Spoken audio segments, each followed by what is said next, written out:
you so much for being here with us tonight at Echo Base TV, where community happens.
Thank you so much for being here with us tonight at Echo Base TV, where community happens.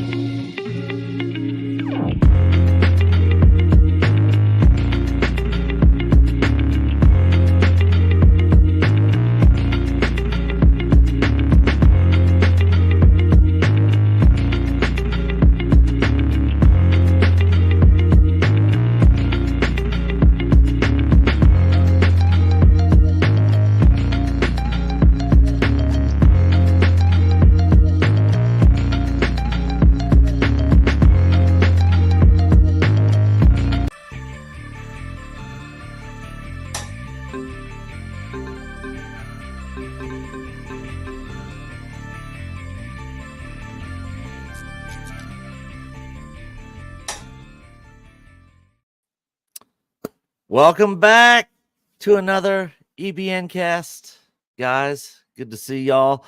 I'm joined here today, special guest host, Culture Casino, who was gracefully enough, or was gracing us with his presence on very last minute. I literally texted him like last minute. I was like, "Hey, dude, you free?" So real quick, if you guys did not see our live stream last night, we made an announcement about the legendary Tron, who was a member of the EBN family here, and he passed away. And so we did a little tribute to him at the end. Loki wasn't feeling it today. Mike's tied up. John has not seen Alien Romulus. So I was like, you know what? We're just going to talk Alien Romulus today. We are going to talk the good, the bad, the ugly. We're supposed to be RMB should be here shortly. I sent a link to Mr. H as well. I actually watched his review on it. And Culture, I watched your review last night. And you quite enjoyed it. Yeah, I think I'm going to be in the minority though. Although really opinions were kind of all over the board. I think you've seen that as well, Nick. I mean, yeah. If you like the original first two films, this does a lot to honor those in a lot of different ways, and visually they look the same. But we won't. I mean, I feel like we don't want to get too deep into this till we get our other guests. But overall, yeah, I enjoyed it. I did a spoiler-free review right in the car video. Yep. That's right. Old school. Our video. Yeah, that's right. But it was fun, and like I said, I mean, you know, the person I went with, also a huge Alien fan, scored it a little lower than I did. But you know, again, I was just intrigued because they were able to capture so much visually that looked basically like I was back in the first two films, which was great. You know, the synthetic is great. That actor is great. For the first time, I think the girl, Kaylee, whatever her name is, actually put out in Spaney or Spaney, Spaney. Kaylee Spaney, yeah. She actually put together an actual performance because she was terrible in Civil War. Yeah. You know, I agree with Mr. H on that. But there's so much depth to what they tried to do there. And I like you said, I mean, like it or hate it, I think this is a film that we're going to talk about for a while. You know? Yep, absolutely. And speaking of Mr. H, ask and you shall receive. There he is. Hey. Friday afternoon H-cast here on EBN Cast. How's it going? It's going good. We're just Mhm. kind of giving just our, Culture was giving his kind of first takes or non-spoiler viewpoints of the film, which we are going to get into here shortly. I did want to hit this right here. Felix Keyros for $1.99. Hail to you, good sir. Rest in peace, legendary Tron. He is one with the Force now. So, yeah, guys, that is one of the reasons why other guests aren't here. That and the fact that some of them didn't, or two of them didn't even see Alien Romulus. So I was like, you know what? I only do this show for an hour. Hopefully RMB ends up making it in here because I watched his full take on it last night, and I agree with a lot of what he was saying. I had a lot of the same thoughts about the movie that he was talking about, and then I watched Mr. H's review, and I agreed with a lot of his thoughts on the movie today as well. I watched Cultures last night, his car video. That's right. Right out of the theater. And yeah, it's definitely gonna be an interesting topic here today, and we're just gonna dedicate the whole show to that because I just think it deserves it. I think it deserves the full hour, you know. So thank you, Felix, for that. Real quick, also, guys, 4 different ways you guys can support us here. EBN memberships, where you can take part in our member streams and our member exclusive streams that we do generally the last Sunday of every month. Of course, Patreon, where we upload tons of stuff over there that we cannot put here on YouTube, our merch store, and then, of course, Super Chats, which normally speaking, I would say, if there's a topic or something you guys want to hear us talk about, you can do that via Super Chats, but it's going to be alien heavy today. So if you guys got any comments about the movie, feel free to share.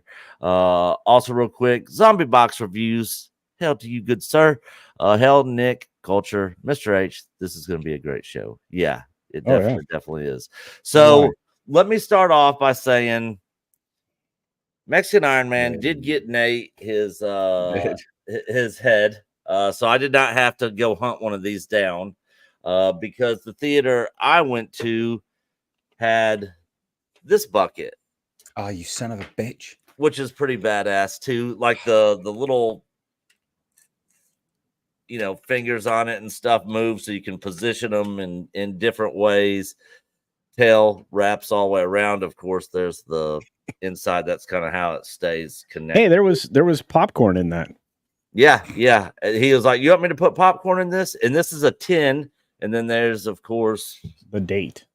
Yeah, the date in the Alien. So, and later on, I'm going to go to the Regal and get the light up one. That's, like the one with the face hugger on the outside. Yeah. So absolutely love the popcorn buckets for this movie. I could not wait. But let me start off by saying I was going into this movie hyped. I mean, I was on the hype train. I was all for it. I was like, this is going to get the Alien franchise back on track. And in short, I walked out of the movie kind of puzzled and scratched my head a little bit.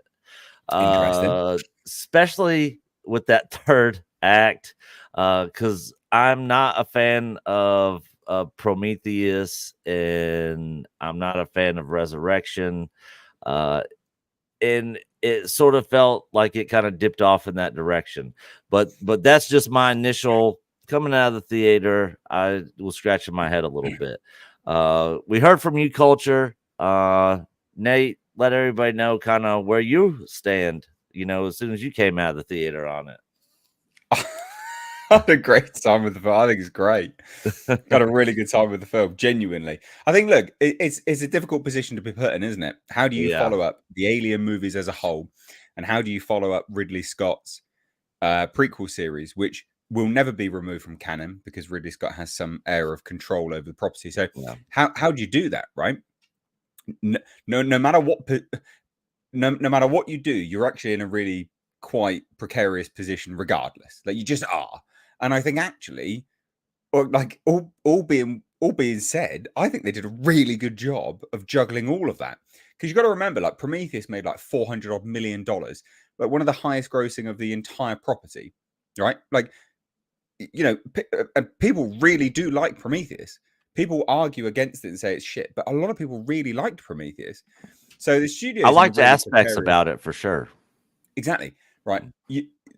The studio's in a really precarious situation because they're like, well, we have to tie this up and we have to continue certain things, but also move forward as well. I really liked it, and also, like, people look through, the whole property with rose tinted glasses on anyway, because people are like, they're all amazing. No, they're not all amazing. Like, Alien Resurrection is absolutely atrocious. I like Alien 3, but this is better than Alien 3, and this has less plot holes than Prometheus. As an actual story, it's a better written story. And also, like, where do you go with it? Because people complain. They go, well, it needs to be something different. Yeah, we had that with Prometheus. No one liked it, right? Like, don't sit there and complain that, we don't get anything different. It needed to be different. And then you get that, and then people didn't watch it. And then that's why they gave us Covenant. I don't know. I'm not going to sit here and defend it. I'll tell you what I liked. David Johnson is an incredible actor. He was one of the best performances in the movie for me. He was the best. He was the best. He has, without spoilers, he has 2 speeds, right, in this movie, and they're 2 very, very distinct, nuanced performances, and it's great. The fact that we've got well thought out, well constructed, gritty, grimy, realistic set pieces for actors to interact with was just so good.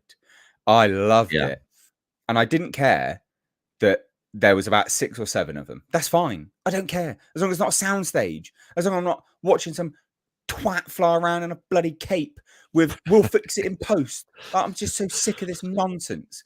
It's so good and refreshing to see them spend money on a sound, or like on genuine set pieces which you could actually interact with. The VFX were amazing. The miniatures were amazing. Absolutely amazing. There's nothing anyone can argue that they were so good.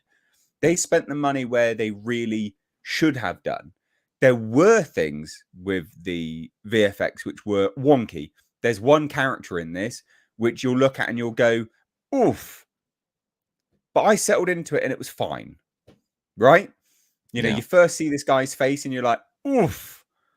It was an audible oof for me. Like, I was like, same. Rough. Yeah. I was like, that is rough. I was like, wow, it's like PS3.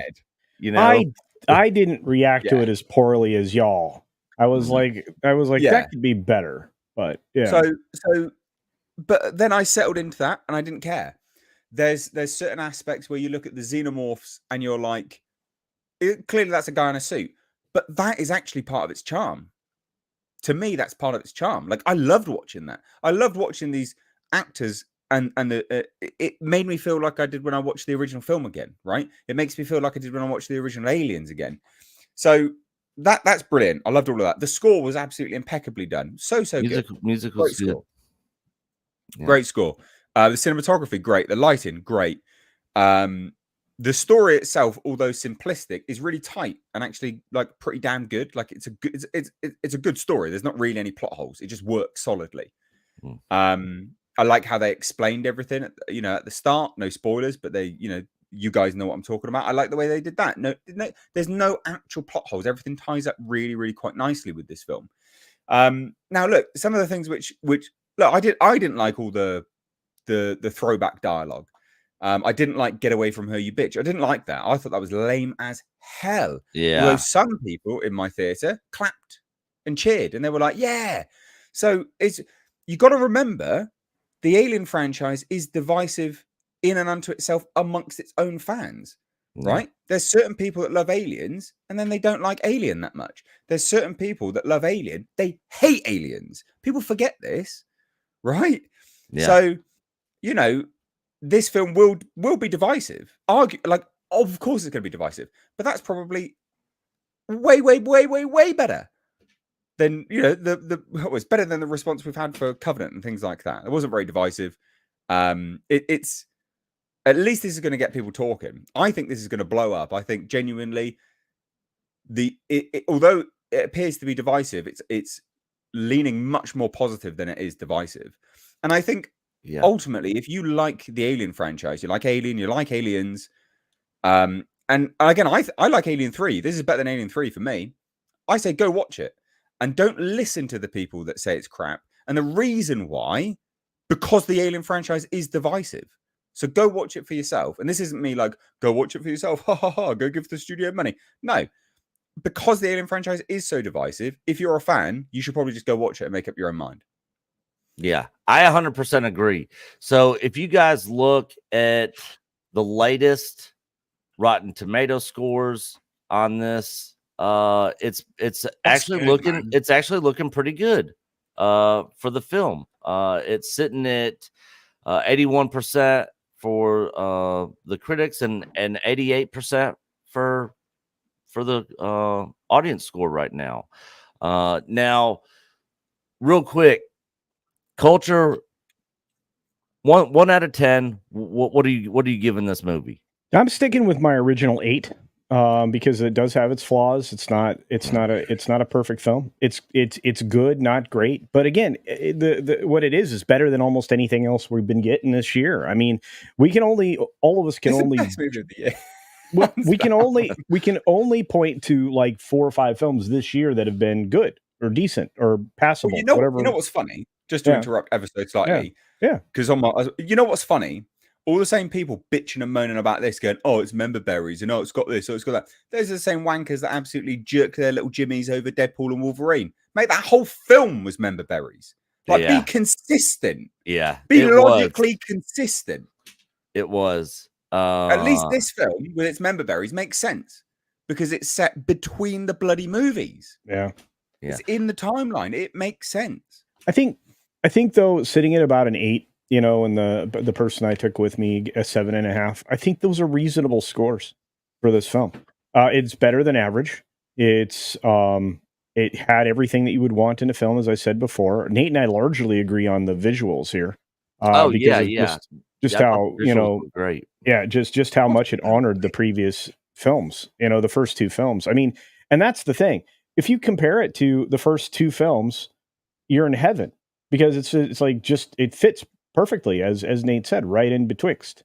And it's just a visual feast, with the exception of a few things we've pointed out. But practical effects get you much farther, much faster, and apparently with a lower budget. Which, you know, at $80 million for this movie, please. So it had everything you wanted, and it was just, it was good. So like I said, if you love Alien, go see the movie in the theater. If you just like Aliens or you just like things, and, you know, wait, maybe. But I think you'll be missing out because there are some things in here, if you don't see them on film, you won't be able to appreciate. Yeah. I'm actually going to go see it a second time this weekend. And give it a second watch. Good on you. Coach, he's gonna go see it this weekend, I would imagine. But yeah, the as far as the visuals and the performances and stuff, I like a lot of those things. But at the very beginning, well, I don't know. We'll save that for later. We are going to get into spoiler talk on the second half of this, because I don't think we can have an honest conversation without talking about some of the spoilers in this thing. And I don't want to be vague. I don't know. I reckon you could, but I don't Be want to hard. I don't want to be vague. So, and I know a lot of people here have also already seen the movie. So when we do get into spoilers, well, I don't know. All right, when we get in, man, I don't know. All right, if you don't want to be spoiled on anything, we'll let you know when we hit spoilers, and then you can go ahead and bounce out. But yeah, as far as the scores go, yeah, it's looking good. And for $80 million, so good. I mean, it looks like they spent more than 80 million on this movie. The sets and everything I thought were very well done. It did give me that Alien Isolation feel, you know, once they got on the station. And I loved that game. But I got to be honest, I like the story in Alien Isolation more than I like the story in this movie. I would almost have rather seen Alien Isolation story movie more than this, because that also takes place in between Alien and Aliens, you know, so it's same time frame. Well, this also comes to us courtesy of Origo Studios in Budapest, Hungary. That's where this was filmed. That's why they were able to make these massive set pieces and do everything they did. I wouldn't have wanted an Alien Isolation movie, because the game stands by itself. Yeah, the game. Yeah, I wouldn't always compare it to the game otherwise, and that's not good. All right, would you have rather wanted the Neil Blomkamp's Alien 5? No, I'm well happy with this movie, mate. Honestly, it's the third best movie for me. 100%. I genuinely had such a good time with this film. Yeah, it felt so good to be back in the universe. It felt. I just think they did a great job. And you know what? Like, I think this will reinvigorate the franchise quite nicely, and also sets us up really nicely for the Alien TV show that's going to come out. Yeah, my only issue with the TV show is it's happening on Earth. Mate, have hope. This was set between movies. People were always confused about that as well. I think the film. I mean, I'm definitely going to watch it. I'm definitely going to watch it. Talking about Hawley's project? Yeah. Okay. Yeah, I still am skeptical about that one, but I'll try to have faith for as long as I can. I just feel like it's easy to car crash this, Nate. I really do. Like, maybe, but Noah Hawley has a great track record. He does, yeah. Well, so does Hulu at the moment. Yeah, well, FX, Hulu, 20th Century Studios. Wait until Disney gets their final, hooks into all of it, and not. So well, they have with this. They've done it. I mean, look, I think it's very, very clear, largely, that 20th Century Studio is working relatively independent from Disney at the moment. Good. Oh yeah. Like, I genuinely think that is the case, and you got to remember as well, like, the whole Alien franchise.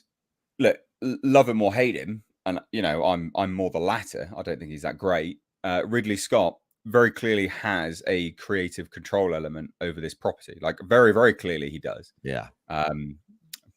From this movie, very clearly he does. Because he's the one that called Fede Alvarez and told him, like, hey, you want to do that movie that you talked to me about? Exactly. So, it's not so much Disney you have to worry about. It's more Ridley Scott you have to worry about. And Noah Hawley's already come out and said, no, Ridley Scott, I've spoken to him, but he's not on board. Like, he's not there day to day. He's literally, I just call him every now and then. Yeah. So, I don't know. I got hope. Okay. All right. I got hope. Okay. That's fine. Well, like I said, I was very pumped on this film. I thought, but when I saw the teaser, both trailers, I was excited. Yeah. So Culture gave it an 8. Yeah.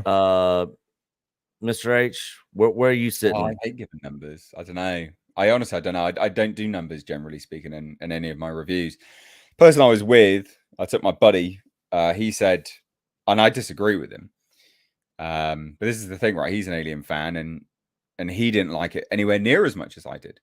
So he gave it a 5 out of 10 for an Alien film and a 7 out of 10 if it was a standalone film. And I was like, that's a weird take, but Again, it's just that's the subjective nature of films. Remember? Yeah. So what would I give? I don't know.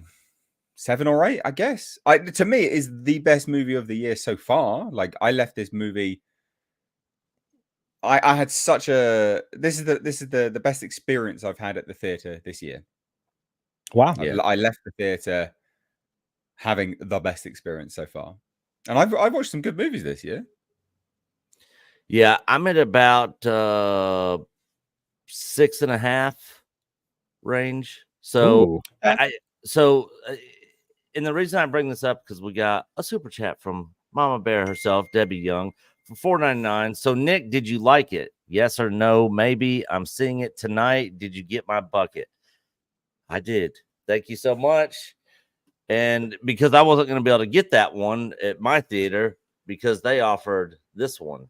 And then later on today, I'm going to go get the other one. But yeah, there's aspects of it that I liked.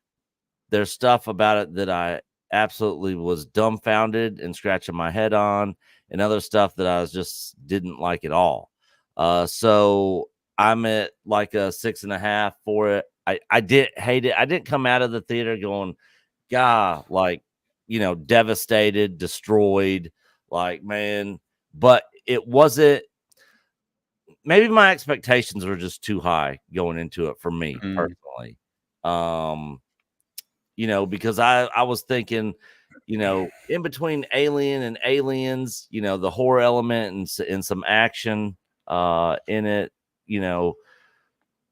and so maybe my expectations for myself were a little too high. I don't know. But I am going to go see it again this weekend for a second time. It wasn't better than a 6.5, but you're going to see it again. Okay. Yeah, I'm going to go see it again because I want to, I did the same thing with The Last Jedi. Wow. I walked out of that movie and couldn't even speak. Me and Coach both, like, we're just like, we looked at each other and just didn't say a single word and just walked out of there not saying a word. And I went and saw it 2 more times because I'm like, am I missing something here? Like, let me go give it another watch. And so that's kind of where I'm at with this film. I am going to go see it again. Again, I did not hate it, but I was a little bit. Why don't you do this next time? Hmm. Watch Alien immediately before you go watch this, and then go back after you watch this again and watch Aliens all in one day. Do that. Genuinely. You know what? That could be my Saturday tomorrow.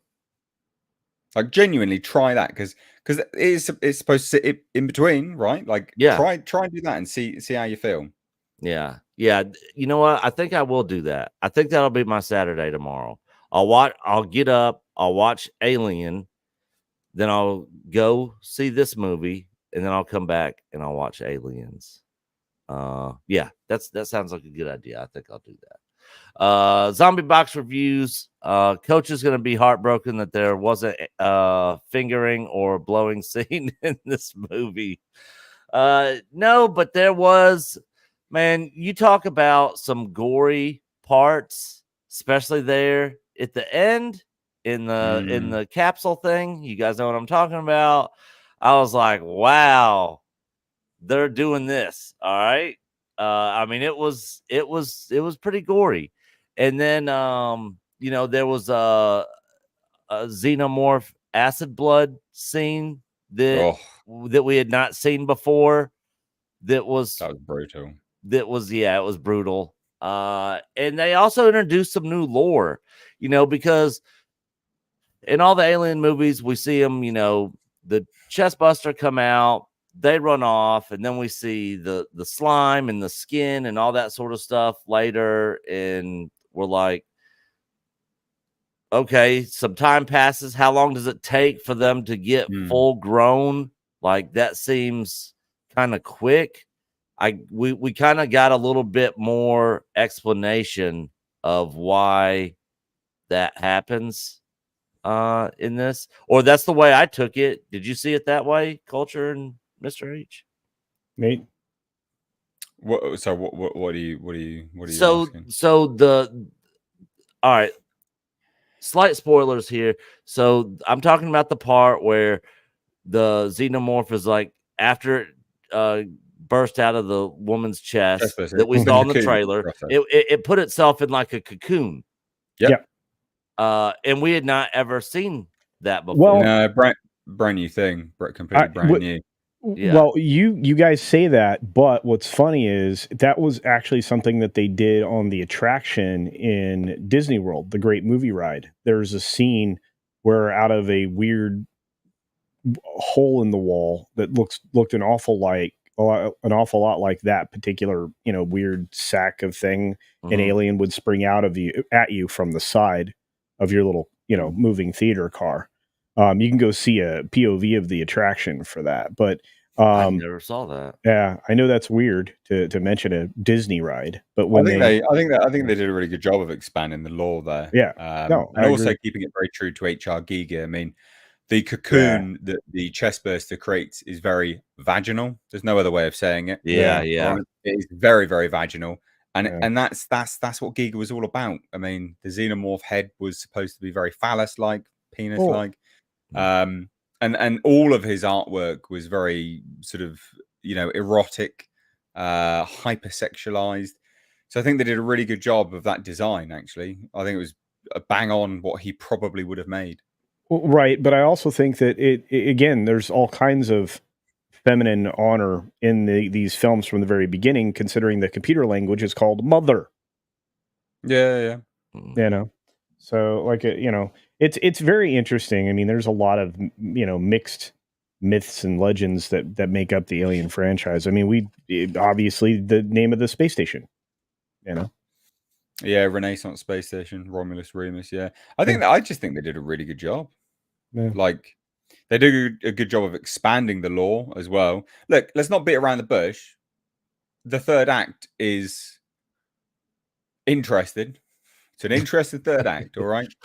Yeah. And I tell you what, I don't love the third act, but it didn't ruin the whole movie for me, right? I came away from that going, oh yeah, the third act was a bit, they dropped the ball a little bit, right? Yeah, that's definitely gonna be divisive, but it didn't ruin the whole movie for me at all, at all. Because even like what I'm watching is divisive, and I know it's divisive, but I still felt what the filmmaker intended me to feel. I still felt tension. I still felt, oh my God, what's going to happen to these characters?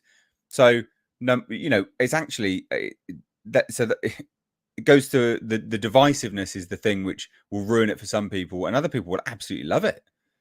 But at least from a filmmaking perspective, it's still delivered on what the intention was, which was to make you feel tense, to build to that crescendo of an ending, and it did. It really did that.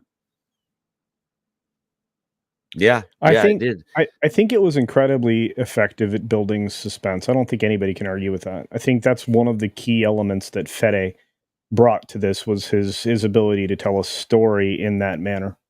I don't know. I have a hard time, doing anything other than pick Nick. Say again. So I can't believe Nick didn't like it. Yeah, I know. I didn't hate it, but I didn't like it as much as you guys did. And the thing is, I was going into it hyped, expecting to come out loving it.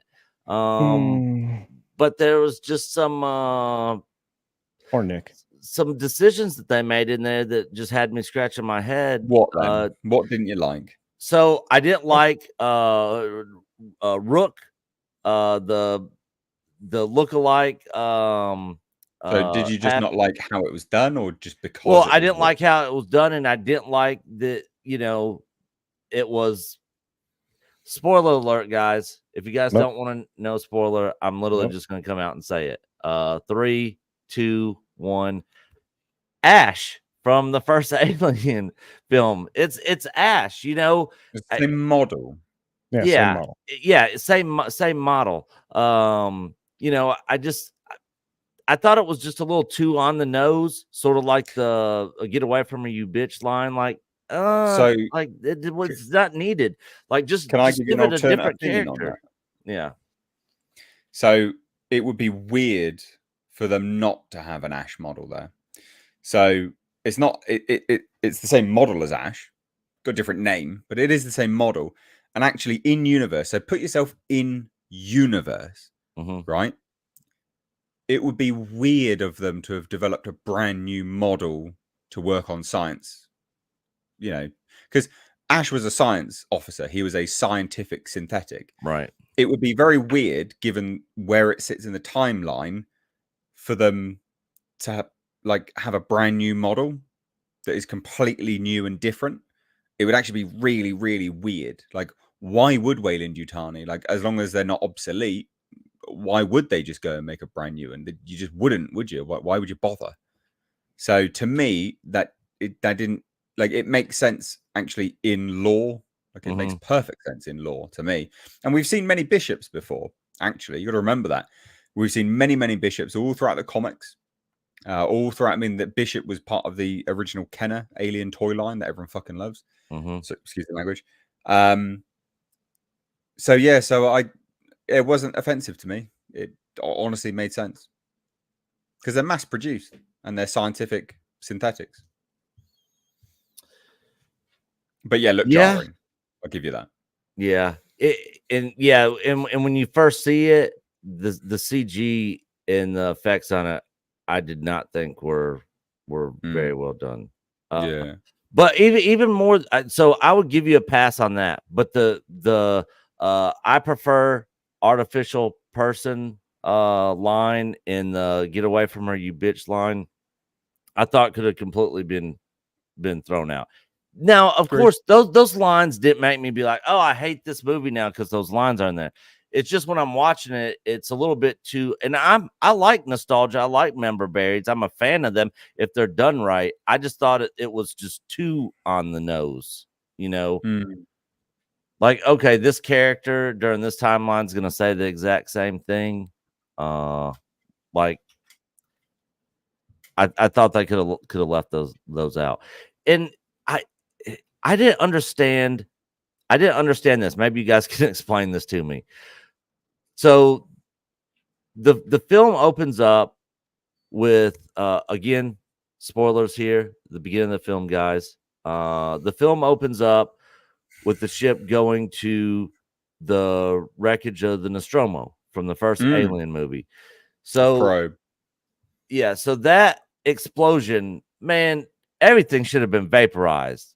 There shouldn't have been pieces flying around at all, which I gave that a pass. But in my mind, I was like, would there really be wreckage still from this? But okay, all right, let's keep going. But then they find this rock thing, and I guess it's a cocoon that the alien got put itself in that Ripley shot out of the airlock. Yeah. So, you know, I was trying to understand that in the moment at the beginning. I'm like, so what is this? Resin. It secretes a resin, I'd imagine. Yeah. And so they take that one alien and then they leave, and we see them cutting it open and all that sort of stuff. It wreaks havoc. I don't know where. I didn't really get an understanding of where all the other face huggers and all the other aliens come from. Did they go down on to the planet? So it's actually shown in the movie. So so it is actually a case of like you missed this in the film. Okay. It's not said, but it's shown. They molecularly 3D printed them. There is quite literally 3D printers in this film. Watch again as they're going through all the science modules and all of that. You will see that they have 3D printed them. That's what they've done. So, because obviously they've analyzed the DNA, the structure, blah, blah, blah, you know, what it sort of reconstitutes into, etc. And that's how they work their way back to the pathogen itself. There were 3D printers basically, and that's why they're not quite right. That's why they're slightly unique, different coloring to the normal facehugger. Facehuggers are normally quite white. You know, they're quite a creamy looking color. There's one behind me now. Shit. And that's why they probably got the barbed on their the barbs on their appendages as well. But yeah, there's a scene where the camera pans through and you can see little 3D printers and some of the facehugger modules and stuff. So that's what it is.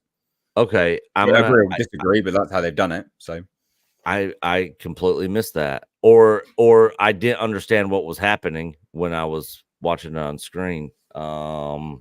Which is why I'm gonna go watch it again this weekend. But yeah, I was sitting there trying to understand where all these other aliens came from, and was the I guess space doesn't kill the alien, it just will put itself in this cocoon, because he was talking about how it wreaked havoc and all that sort of stuff, and we see it dead later. They obviously end up killing it. Shot. Yeah, that was a cool shot. You know, when we kind of see it hanging up there in the ceiling.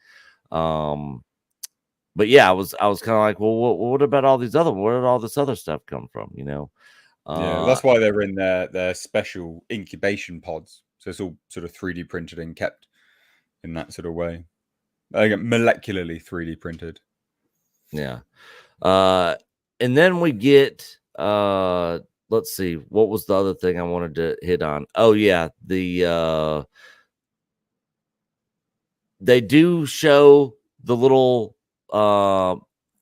canisters from Prometheus with the black goo, which I actually didn't have an issue with that in Prometheus. Which, let me say this, Prometheus, visually, I love Prometheus. There's a lot of things about Prometheus I really like, especially when they get into the engineer's ship, you know, and they start mapping it out and they're going through there, and like the whole design, everything. I really like that. I just wanted more actual xenomorph aliens in it, you know.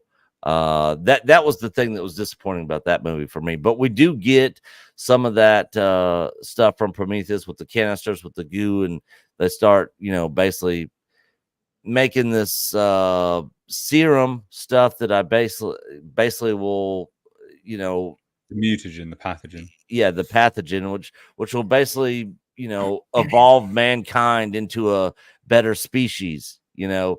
And so ultimately, and maybe you guys can explain this to me, ultimately, is that the goal of the company, is to take the human race and make a better human race?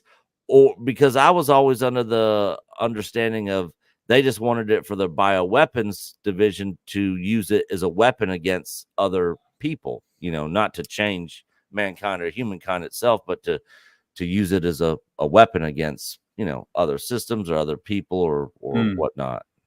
Yes, I mean, I would look at it from two different perspectives, right? Like in corporations, mega corporations, there are different factions vying for power and sort of supremacy within mega corporations. So I look at it from two different perspectives. There's the potential that there's different factions. So there is the scientific faction, and then there's the bioweapons division.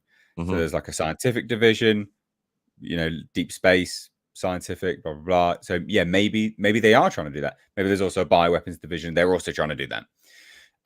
But then there's also the other element, is that you're dealing with a half broken, ripped in half android who might not be the most reliable narrator. You know, he was lying to them at certain points in time. Yeah. You know, like, they know that the pathogen's not fixed at that point in time, you know, like, I worked for the rat. It's like, well, yeah, but it didn't, though, did it? Like, so yeah, I'd say that the synthetic's not necessarily the most reliable narrator. And it may be that, yeah, I mean, it may be that they are trying to do that because they had all of the, you know, all of the awful viruses that were coming out, and, you know, saying that humans are not made for deep space. Yeah, true. Like, genuinely, that might be it. And then later down the line, the bioweapons division are trying to get involved, or maybe they are trying to make a bioweaponized human. Who knows? But again, that's kind of, I don't know, to me, that's part of the fun of it.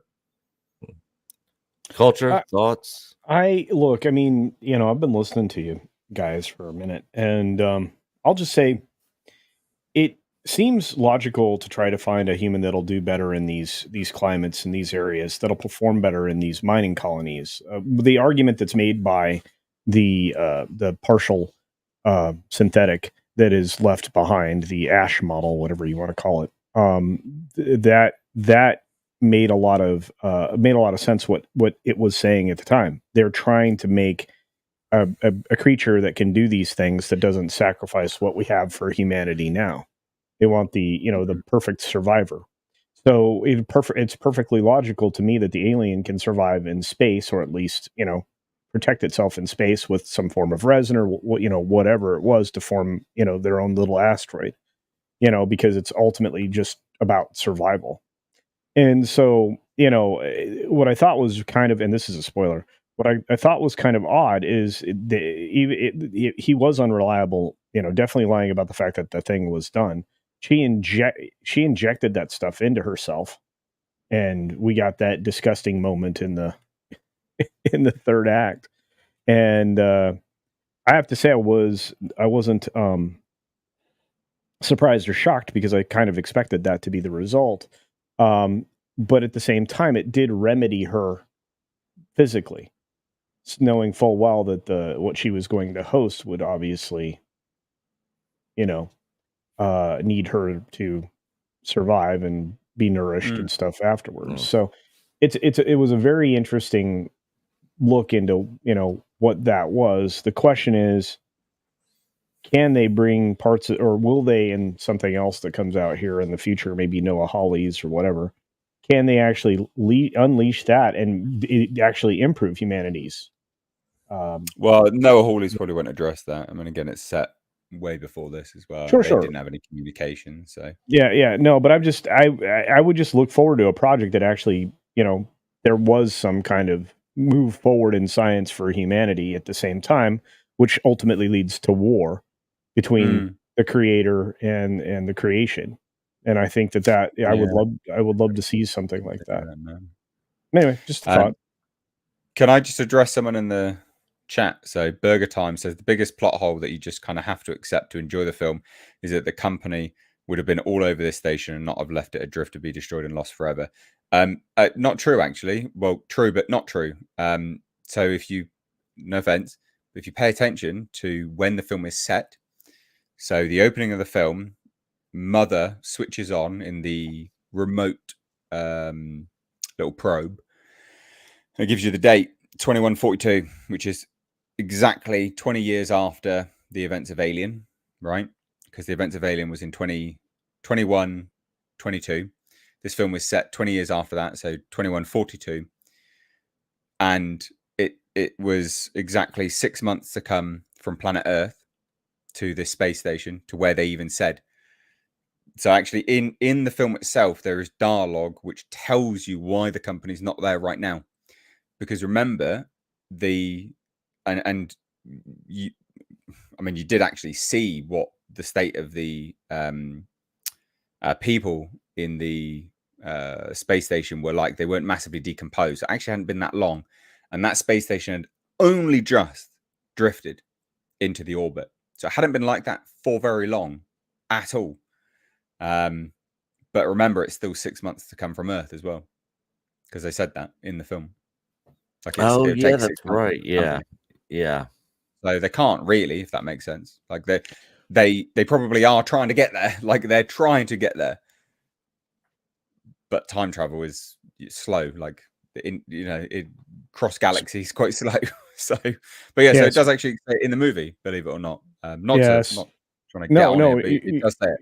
Yeah, no, and it does take years to get to locations in space, especially that far away. So that's why they need these cryopods, which is kind of the driving force in this entire film, is the need for these cryopods to survive that trip to Yavik.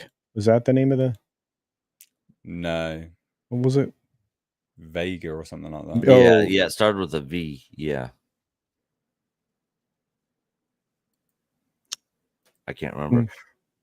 Real quick, One Punch Man, Tolkien fan, member for 3 months. Oh, wow. Good sir. Since Mr. H liked it, there's still hope for me on Romulus, because Andre from Midnight's Edge hated it. I only love to movies this year. Or the only movies I love this year is Furiosa and Dune 2. That's it. And speaking of somebody else that did not like but before we get started, so Mr. H loved it, best movie of the year for him. Culture liked it. I was very mid on it, I guess is the good term. And then Mr. Robert Burnett. Sorry, I am late, gents. Yeah, you were not a fan of the movie, right? No, as a matter of fact, it's one of the most disappointing movies I've seen in a long time. Wow. Based on my expectations to what I got from it, and which is perplexing to me. Yeah. So, and the thing is, I watched your review on it last night, and because I came in late, and then I rewound it and watched from the beginning. Heard all your takes on it, and I was like, I know Mr. H is a huge Aliens fan. I was like, oh, I wonder if he's gonna hate it also, because I also know RMB is a huge Aliens fan, and like the rest of us, you were hyped going into this movie, right? Dude, I was so excited. Look, I got Pearl right next to me. Yeah. My 1-to-1 scale alien bust. Yeah. Yeah. I was very excited.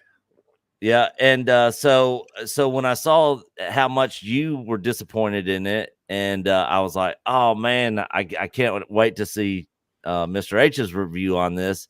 I wonder if he feels the same way. But he's actually the exact opposite. And it seems, my whole thing about. By the way, it's good to see you guys.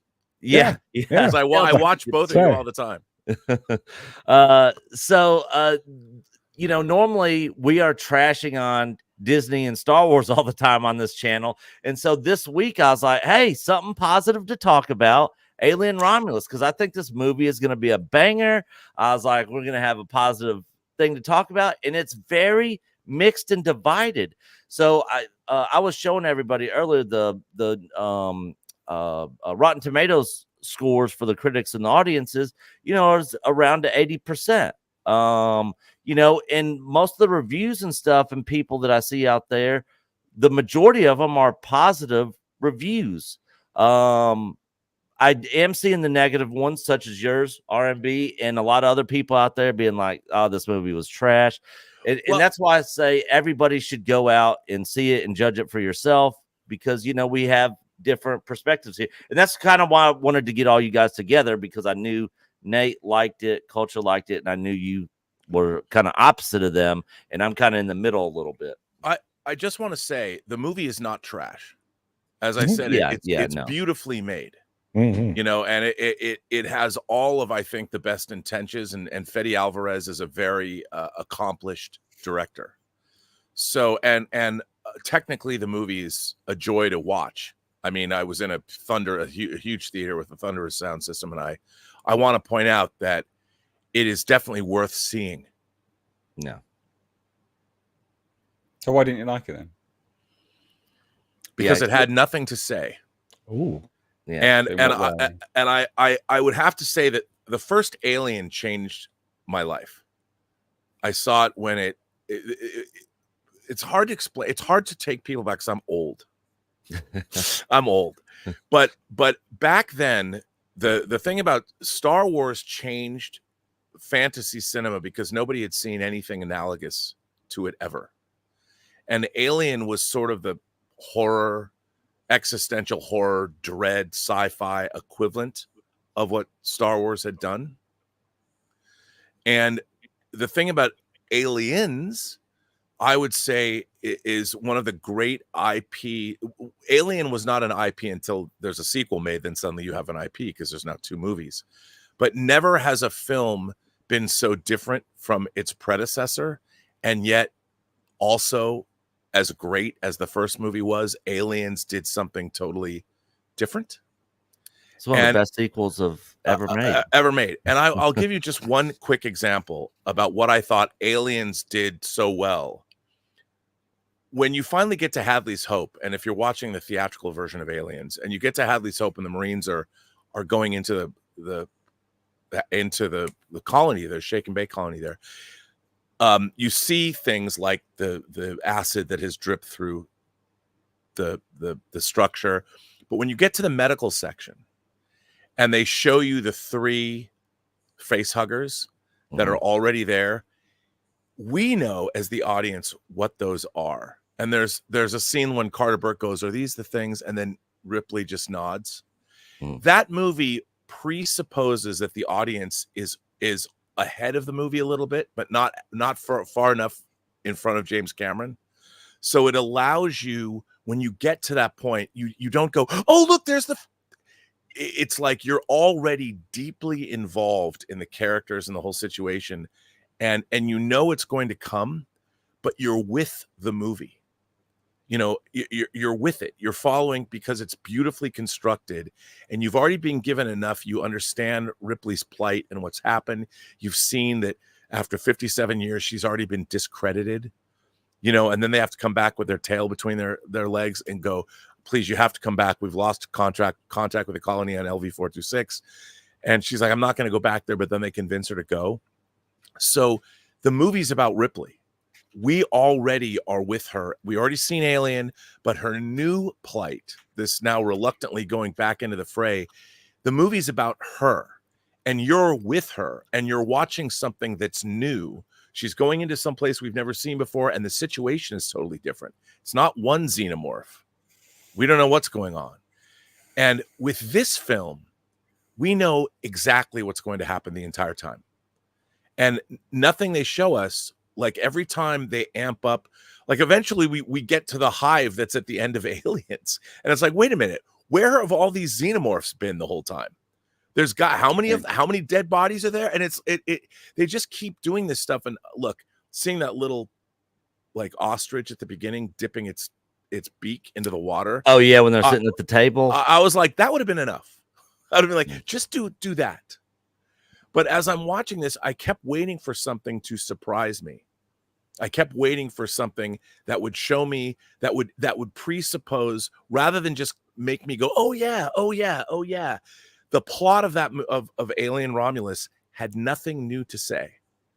And I thought that was really interesting. And I'm watching this going, there's nothing here that we haven't seen before a dozen times, and not just in Alien movies, but in all the movies that followed, from Event Horizon to Creature, which is a low-budget Alien ripoff. There's not one thing that was new, other than the fact that, like, we've already seen what it looks like when face huggers escape and are flying around a room trying to get into your face.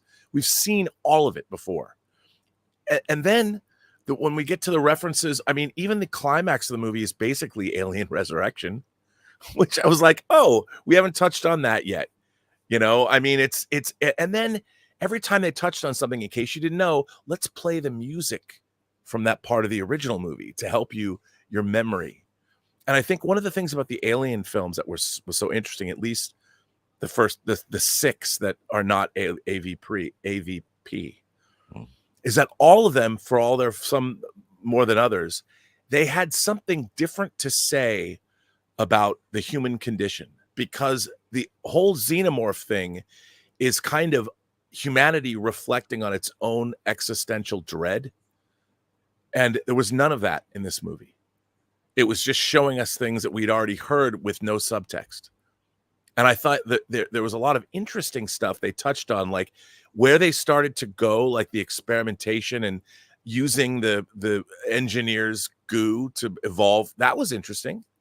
But then it became something not desirable. It's like, wouldn't it have been more interesting if that goo, that thing that happened at the end, was, you could have been like, huh. But it was just like, that's terrible. I don't want that to ever happen again. But what if it was something that was desirable? I mean, it could have gone in a different direction. But look, as an Alien movie, it was like watching a cover band playing a competent greatest hits set of your favorite band. That's kind of the way, in a nutshell. I hope everyone's going to hate me now, but no, I wanted to get your perspective, because there's a lot of very different takes on the movie, and a lot of people are seeing it, you know, through different colored lenses. I think it has to do with, like a lot of things, when and where you originally saw these movies, because it's hard to explain to people how groundbreaking. How you do? Yeah, I disagree with that massively. I disagree overall with your take generally. I mean, some of it's subjective, so I can't obviously. Sure, I mean, I can, but yeah. So to say that it's got nothing to say, I definitely disagree. I definitely disagree with that. Absolutely. Well, I mean, it has nothing to say. That hasn't been said before in the franchise. Well, I think you've got to view it from. I mean, you know this view it from a studio's perspective. They're in a very precarious situation. Like, people said that they wanted something new. They gave us Prometheus, highest grossing, but most hated, most divisive. Followed up with Covenant to try to bring it back on track. Again, still like pretty much most hated out of the entire franchise. Well, except for Resurrection. So they're in a bit of a precarious situation because they kind of got to please Ridley Scott, because clearly he has control over this. Some reason, I don't understand why. And yet still try to bring it back to something, you know, something that people like and enjoy, to kickstart it again. And I think if you like the lore, there's actually a lot that's said here. The expansions to the lore are vast, like really, really vast, you know, incredibly vast. So what would be an example of that? Give you an example of the lore expansions. Yeah. Well, the fact that they've reconstituted the pathogen from the big chap's blood, DNA, that's pretty major. The fact that the company was aware, sort of, at the very least, of the xenomorphs' existence by the time they meet Ripley, that adds new layers to the sort of corporation element and the. But didn't we know? You know that in the first Alien that the company is aware of the alien. Well, actually, you know it in Prometheus. So in right, Prometheus, but I mean, you know it in the original Alien. Files, but you don't know that they've got it. You don't know the sort of nefarious elements. It adds new layers to just how evil and malicious the company truly is. This actually just states that they let her drift in space. They didn't give a shit. She would have remained in space unless, on purpose, the company left her there on purpose, unless she was picked up by salvage. Well, you mean Ripley? See, I would disagree with that, because I think they just didn't find her, because she blasted away. You know, she took off, and there was no way they wouldn't know what direction she went in. And they went and found the Nostromo was a huge She was on the shipping lanes, wasn't she? I think that's what they said. Well, she drifted through the ship, and that's when they found her. Yeah, so, I don't know. I think I opened quite a lot to the lore, to be honest. You say where were the xenomorphs? They're on a different module, so they actually explain that in the film. So there's a Renaissance space station made of 2 modules. No, I got that. Well, so that's why you didn't see any of the xenomorphs until the end, just like you didn't in Hadley's Hope until a certain time period, until they went into the hive. I could buy that. I'd buy that because they stay by the heat. Can we say that there was a couple of unneeded elements here? At least one, the ticking clock. I don't think that necessarily helped things, but you know, before it was going to run into the space, to the asteroid belt rings. Yeah. You know, I was like, I mean, did we need another problem here to drive the story forward, other than they just needed to get the cryo fuel? I mean, and now it's set on a 46-minute clock or whatever it was that we were living in real time. I thought it was all right. All right. It was like, there's plenty here. I mean, there's already enough like tension. So I don't know. That's just one of those elements. But it was another element that harked back to the first film. Yeah. It's like you had to bring back. No, I agree with you. Like, why do we need a ticking clock? Because they had one in Alien. Because you had the self-destruct. They had to give, instead of self-destruct, you're going into the ring system. I saw some people making that argument online. It's just, it was the only thing that I was like, I'm not Aliens though. So you got to be consistent, right? It's exactly the same thing that they did in Aliens. The end of Aliens has exactly the same thing. So surely you feel the same about Aliens, right? Well, but in Aliens, they caused that to happen. they caused No, but I agree. It was an accident. You know, they didn't mean to. It was the thing about aliens when the Space Marines go in. There's a whole different vibe in the sense that those Space Marines were overconfident. They believed in their technology. They believed in their weapons. They had no idea what they were up against. Nobody was listening to what Ripley was saying. So there was a whole element of governmental overconfidence, military overconfidence. Ripley was not really listened to, and nobody was paying attention to her. So there was all these added elements from a human perspective that we could look back and go, Aliens has a lot to say, not just about Weyland-Yutani, but about corporations and how they do business. It was about the fact that you could hark back to Aliens was definitely a Vietnam allegory. You know, you had all these overpowered first world people going into basically a third world situation, which was the aliens might have been the Viet Cong for all we know. And so you have, there's a lot going on in the first two Alien movies that from a subtextual standpoint relate more back to the human experience of various things. I mean, Aliens is a war film. What does that have to do with the ticking clock at the end of both movies? Well, because in Aliens, it was the human hubris that caused that ticking clock, that situation. And it seemed like in Alien Romulus, they just needed to gin up a reason why they had a ticking clock, where what was really interesting to me, like you brought up, the one thing I did love about adding to the lore is, and they didn't really tie it directly back to Prometheus, but the idea that through Rook/Ash, they had figured out how to distill this pathogen, and the idea to evolve human beings was really interesting. And I would like to have seen, like, what if that was the third act, was rather than, you know, they found human beings that had been evolved and they weren't necessarily monstrous. What if there was an argument that could be made like, maybe this isn't so bad. I think people would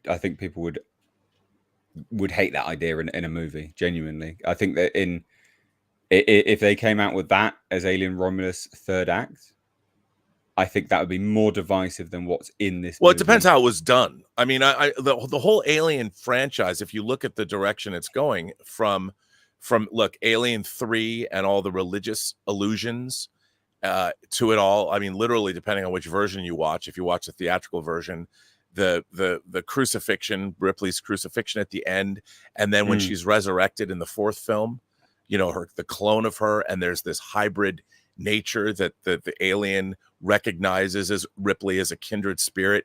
There's been this, and the power of God, or stealing, you know, Prometheus. There's definitely these underpinnings of the franchise that I think has always given it its power. And whether it was, you know, using Geiger in the beginning, or Giger, to create the alien and going for those designs, there's something that's primordial and subconscious and dark and cosmic to the creature, that it's not just a monster. And I felt that what this movie was missing was that element.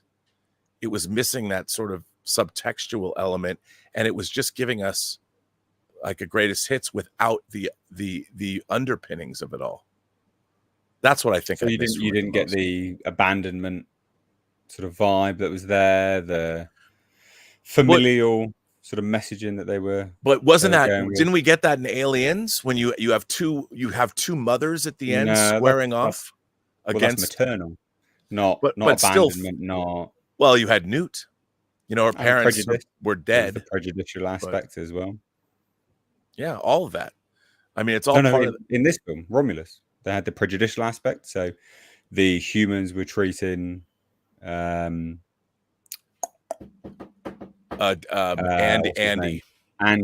as, yeah, that was definitely there. There was something really interesting, a racial thing going on there. It was definitely there, but yeah, I mean, and that was interesting too when he was upgraded and dealing with. I'm not saying, like I said, the movie is definitely worth seeing. That was one of the. I like that aspect. I like that character more when they switched him over, you know, and upgraded him with the other, and he, you know, basically had a new directive and all that sort of stuff. You know, the mentally challenged synthetic that we get at the beginning, it's to me, it was kind of weird a little bit for me Oh personally. yeah, it was. But you wouldn't have appreciated his change unless they set up a substandard character to start with. Yeah. I mean, I thought they could have just made him just a regular synthetic, and then I didn't understand why he had to be so mentally challenged at the beginning of it. I didn't understand what the need was there. I mean, you could have had the same effect without making him like an idiot, you know. But when they, but I like the character, you know, I still like the character, especially, you know, when he gets the upgrade. But they could have done more with that because he had a conscience. You know, he had these, and you never really, once his directive was replaced, it would have been interesting to see him grappling as he learned the monstrous nature of what Weyland-Yutani was doing and discovered what Rook had planned and what the whole lab, what that whole station was doing. It would have been interesting to see him come into some kind of an ideological conflict rather than just, well, my directive was overwritten, so what would that be? It was kind of like you had somebody who literally was given the gift of knowledge, the gift of awareness or revelation, as it were, and lean more into that. Yeah, it would have been. Yeah, it's sort of like Bishop and Aliens, you know, because we saw Alien, we saw what Ash did, and then in Aliens we get Bishop, and you know, you're always wondering, is he gonna be the bad guy again? You know, and especially when he's like, the one guy walks in and he's looking at the face hugger, you know, kind of dissecting. He's like, Bishop, hello, and he just kind of like looks at him and then goes back. It's sort of like he gives those vibes of he's working for the company. This is he's going to be another problem, and in the end, he's actually turns out to be the hero and the good guy. You know. And so you know, if they would have done a little bit more, maybe with the Andy character, in that aspect, maybe, I don't know. I'm very divided on the film. I'm very divided. I didn't hate it, but I didn't love it as much as I was hoping I was going to. Mr. H loved it. Culture loved it. Well, but I think Mr. H, you're one of the biggest fans. I mean, this and Hellraiser as well. You're a huge Hellraiser fan, and I have to say that again, I love Hellraiser. You know, I loved the Hellbound Heart when I first read it. I'm a huge Clive Barker fanatic, and the Hellraiser movies that's a character that's a franchise that's been done dirty. You know, by the money, they just spent less and less money on it. And I would dare say the first two, and to a certain extent, I'm a Hellraiser 3 apologist. But I think that I know, right?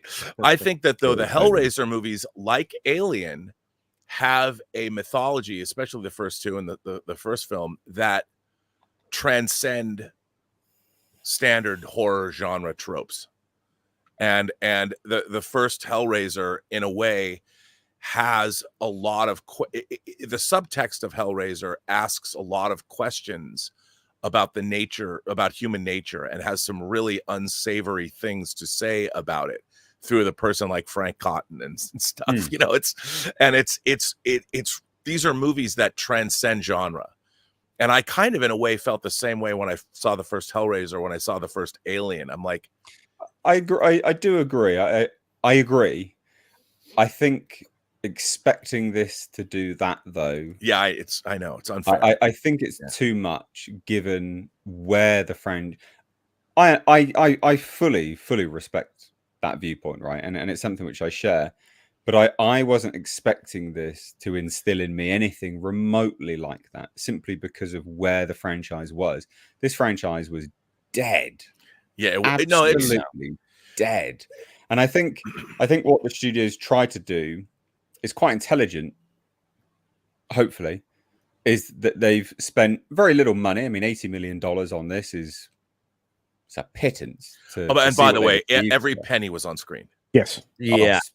Massively so. 100%. And I think them trying to, you know, sort of I guess defibrillate the franchise, resurrect it a little bit.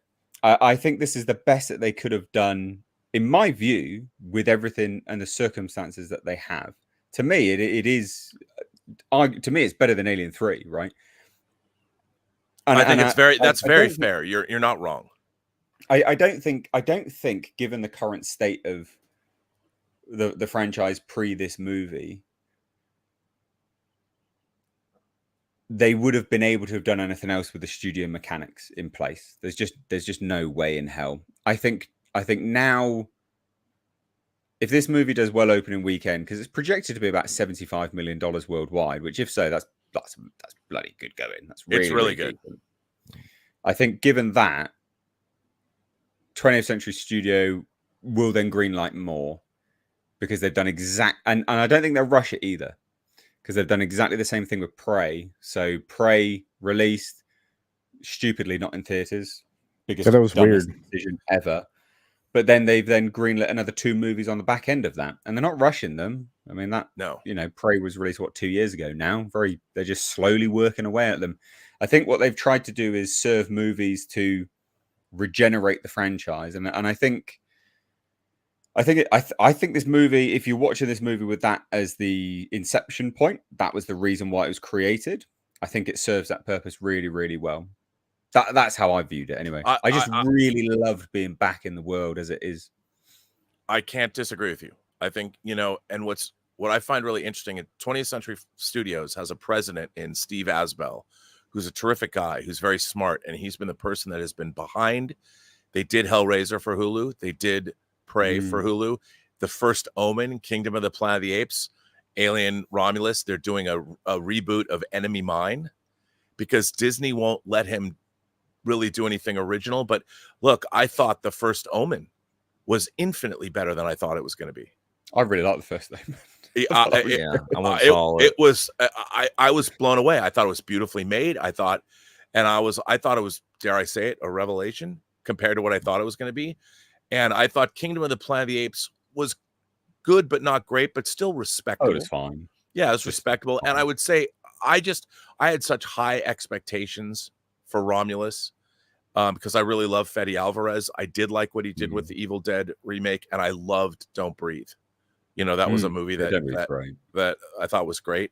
I just wanted because here's the thing. I read all those early Dark Horse comics, and they did some really interesting stuff with all the alien lore. And I think one of the great frustrations is to see, and Dark Horse, they got all these writers that worked on Star Wars. I'm not saying all their Star Wars comics were great, but that's where Dark Empire came from, and a lot of that stuff is now these franchises, whether it's Star Trek, Star Wars, Alien, a lot of them are starting to go back and mine the comic books that were written. And I feel like, why not just adapt them rather than steal? Go back and acknowledge the writers and go adapt some of that stuff. I think there was an Alien series called Hive that Dark Horse did that I thought it's really good. Awesome. Yep. Really good. And it's like, there's a movie, they adapt other comic books. It's like, you've got a treasure trove of material to draw from. Yeah, the Alien vs. Predator comics was better than the movie. Oh, that first Alien vs. Predator series on that colony world, that was amazing. Yes. Yeah, and it was a strong female character, and nobody was complaining. They're like, "Hey, this is awesome. This is a great story," And then we get, the AVP we got, and it was like, lore breaking. Yeah. Although I will say this, we do have another big Alien show coming up. Yes, Noah Hawley's show, and Legion and the Fargo. I mean, I got to tell you, very excited. I'm very excited for that Alien series. Well, I know some stuff about that. I think if you're looking for, you're looking for it to, it won't tell anything new, but it'll dive into it from a different context.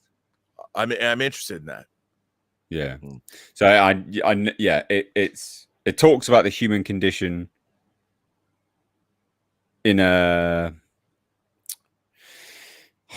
It's hard to talk about stuff without spoilers, isn't it? Yeah. It explores the human condition in quite an interesting way, I think. I mean, I think the thing about the Alien franchise that is sometimes forgotten is it's very Lovecraftian. Like, I remember seeing the first Alien and thinking, you know, when you first go into that egg chamber and you see how vast it is when they're descending down, and you see the space jockey, we should have never known. The great thing about that movie is we don't know where that came from. We don't know. And the mystery of that is that humanity, there's things about the cosmos we will never know. We should probably never know them. There's things we don't want to know.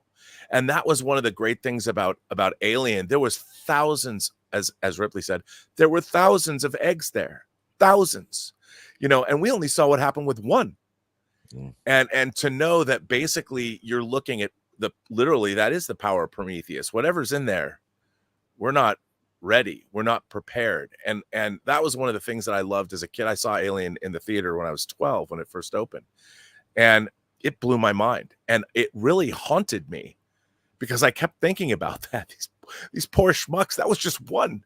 And and I thought it was, James Cameron thought the same thing. And when they're on Hadley's Hope, it was so great seeing Aliens the first time. You know, we've had families there living for years and they haven't. How many families? Van Leeuwen, how many families? You know, it's just like shit, man. And that was my greatest fear, is that people are going to go back. I mean, yeah, the Aliens, it gave me one of the worst nightmares I've ever had in my entire life. To the point, you know, when you have, I'm not going to go through the whole story, but you know, the point where you have a dream and it feels when you wake up, you got to like question, did that really happen? Or was that a dream? You know, it was so real. I woke up in my whole sheets and everything, my whole bed was soaking wet from sweating from this dream I had about aliens, you know. And yeah, by far the worst nightmare ever. Very scary, the first two. But such classics, man. Absolute classics. But I do think, Mr. H, you're right in that it was respectful. It was made by people who cared. Returning back to physical effects really served the film well. It had some great, mind blowing. Yeah, the miniatures on it were so good. Yeah, very well done. You know, they spent the money well. You can see that in the movie. They spent the money well on the set design, the miniatures, the CG, practical effects.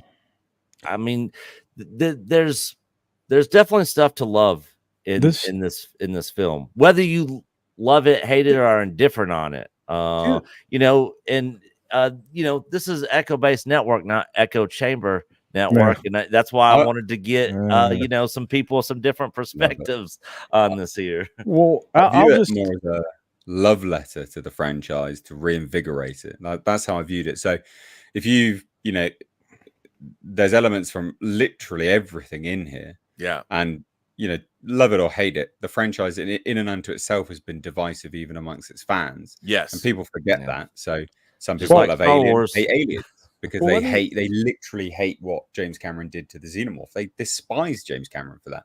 And there's people that love Aliens that hate Alien. Believe it or not, go look it up. It's true. People that hate Alien 3, people that, and rightly, hate Alien Resurrection.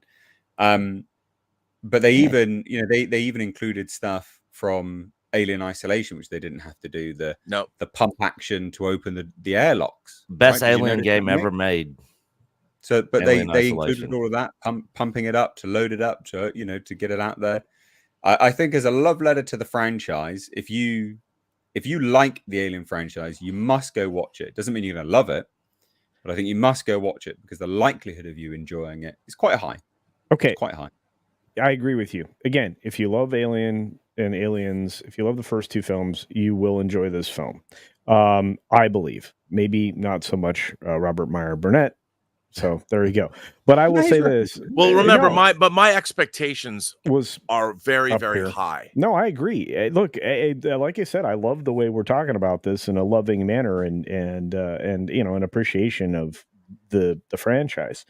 But I'm gonna actually steal from you. Every dollar you saw on the screen, every dollar of $80 million was there. I 100%. think studios need to take a lesson from that, because this was lovingly crafted from the physical sets. These actors got to interact with real things. I mean, for the most part. I mean, obviously not giant alien creature in front of you, but sometimes, just not the one we saw. So it's just, and looking at all of that, I'm encouraged, and I hope the studios are encouraged, and I hope Disney pays attention to like this studio that's actually trying to rebuild something, because they have a lot they need to rebuild, because they've destroyed a bunch of franchises of late. But it's true. But I want us to encourage them to make more like this, maybe not this, but like this, using those techniques that got everybody excited about things anyway. I mean, can you imagine they're remaking, well, I guess James Wan is the Creature from the Black Lagoon. We talked about it yesterday. Yeah. And so when I look at that, I'm like, I want that. I want physical rubber monster movie. That's what I want. I want there to be real in film as much as it can be. I mean, it's supposed to be make believe, yes, but looking at digital pixels on a screen is not, especially as poorly as they're doing them now. I'm so sick of intangible nonsense. I'm so sick of it. I'm so sick of superheroes. I'm so sick of sound stages. I'm so sick of CGI. I've had enough of it. I've had enough to hear with it. I'm done with it now. The biggest problem with the volume, and this I want to see what Robert thinks. The biggest problem with the volume is everything just seems flat. Depth is gone because it's on a 2-dimensional screen that the camera's taking a visual of. It's like, help me. This is dumb. Yeah, it's like a painted backdrop, but it's also it's the way. So this is an interesting case study, because I would love to look at the budget of this movie. And the real question is, people have now, I think, a complete over-reliance on things like the volume, on CG set extensions, all of that stuff. And I would wonder if, from a monetary standpoint, if they had decided to go all CG with these creatures, because it's not necessarily cheaper. I'm willing to bet that and again, Steve Asbell over at Fox was able to make Kingdom of the Planet of the Apes for $30 million less than the previous film War for the Planet of the Apes was made. And if you keep budgets down, I mean, that's how franchise films, I don't think there's any reason why a franchise movie should cost more than $80 million. I mean, there's no reason. And if you have talented filmmakers, to me, all these tools are being used to make it so they're almost idiot proof, that nobody has to figure out a way to film a movie in an interesting way on real sets. But a thing like a horror film, like an Alien movie, there's a lot of CG in this movie, but Fede Alvarez knows how to use a set effectively. And I think that one of the problems with people that are making movies today is a lot of the techniques of cinema have just been forgotten, because once you have all these techniques, it's like, let's just shoot things on a green screen stage and have some foreground elements. But the problem with that is the overall feel. The thing about this movie that I really did love is it felt like an Alien movie. It felt like you were in the same world of Ridley Scott and James Cameron. Yeah. I mean, the problem I do like the assembly cut of Alien 3. I don't think it's a deeply flawed film from its conception, but I like that version better. But the problem is the rod puppet aliens and then the CG alien xenomorph in Alien 3, every time it's running around those corridors, it completely takes you out of the experience. You're looking at this going, why did you guys choose to do that when the physical, even in the distance, all you have to see, and you see the on Twitter and stuff, they've shown the behind the scenes footage of the way they've got so much great technology now because of drone technology and the way that they can move things. And because I worked in special makeup effects 30 years ago, and it was hard to do some of the things that they're doing now, but the way they got the practical movement of the big chap, it looks great. I mean, it's really convincing. And when all you have to be able to do is make the thing, come out and open its mouth effectively. And they did a wonderful job of that in this movie. And it changes the game compared to, say, how the alien was running around in Alien 3. And Fede Alvarez knew that. He's a very talented filmmaker, and he understands how space can work. Like, you don't have to have a gigantic set to shoot on. You can have 2 walls and enough, because remember, everything outside the frame doesn't matter. You know, it's only what you see in the proscenium of that frame. And if you're a talented filmmaker, you know how to make that work. And Fede Alvarez is. And I mean, they've got like 6 set pieces, basically 6 rooms and then corridors, but it looks and they can redress the corridors, and that's what they did. You know, Yeah. I mean, it was, and again, that you know what, Robert, that's true, because you move 2 or 3 inches in on a shot, and all of a sudden you know you're somewhere else in that shot. So yeah, that the effective use of space is really, yeah. I marvel at the fact that this was so practical, and I think that's why, I think that's another, you know, reason that I'm so, you know, appreciative of it. I mean, I didn't give it a 10; it's an 8. It's a good film, not a great film. But it's better than I know, but it's better than average. And the problem is, average has been dragged down by the films we've gotten recently. So the average has been dragged down, perhaps. I reckon if they release this between Alien and Aliens, I reckon people would still love it. Like, I reckon people would be like, yeah, goddamn, it's great. Well, do you think in 10 years people are going to appreciate Challengers? The movie with the tennis movie with the plank of wood. No. Oh, I never saw it. No. This movie, I think in 10 years people will appreciate it. That's and all I have to say. This movie will hold up in 10 years significantly more. That's my point. Than Avengers Endgame did the day it released. Well, one of the things I think that's really important is, and they did the same thing with Blade Runner 2049. You know, they decided that the future depicted in Blade Runner 1982 was not our future. So in Blade Runner 2049, they didn't have modern computer screens. They didn't have 16:9. They had 4:3 screens. And like the technology, you had those wood terminals and things. This maintained the future. I mean, of the Alien franchise, like the readouts, the screens when you turn Mother on and all that. I really like that. So it does not look. Whereas Prometheus is one of the most beautifully made science fiction films ever. But the technology in it is all clean and advanced, and it's like, where is this the same world? It was too, I don't know, hermetic, and it wasn't what it could have been. And I think that was part of the problem. Whereas, like you said, in 10 years or 20 years, people will ask themselves, they're going to be surprised that Alien came out in 79, Aliens in 86, and this came out in 2024, because they could slot right into each other. And if you're watching them, they span almost a half century, and you'd never know. And that was another conscious decision by the filmmakers that is very credible and very admirable. And it was something, because that takes as much time.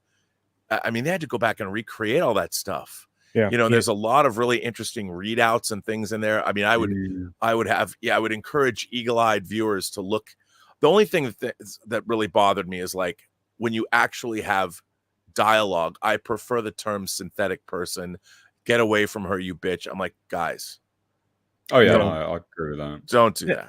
It was an unnecessary callback, but like I said, but I also loved the way that they played with the title.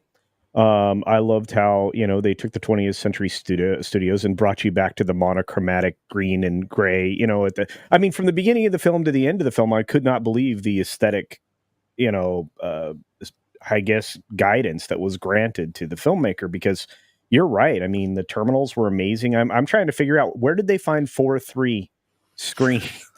Well, they probably just made them, because now you can make graphics look like their old CRT things. But but it was cool. But it's that kind of stuff that made me, you know, you got to love that, because people cared. They cared for what they were doing. Yeah, there's definitely stuff that in this movie to be appreciated. Whether you hated it, you know, or not, you know, there was definitely, like, even Prometheus, you know, which I was saying earlier, there's certain things in that movie that I really, really enjoyed.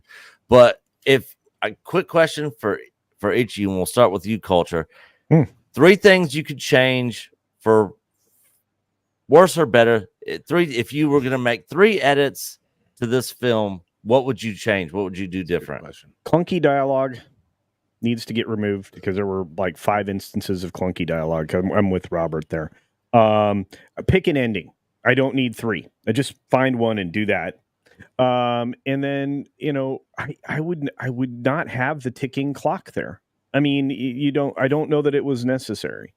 It does add to tension, but you already had plenty of tension, just have if you need an incentive to get out of there, other than this is a creepy spaceship and we're only here to get this frozen stuff, I think you're good.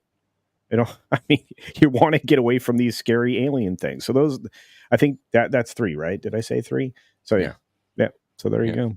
Mr. H, 3 things so we're going to change. Yeah, so I mean, some of the dark, I groaned with the "get away from her, you bitch." I'd get rid of that. That's fine. No, lame. I would change the ending. So I would,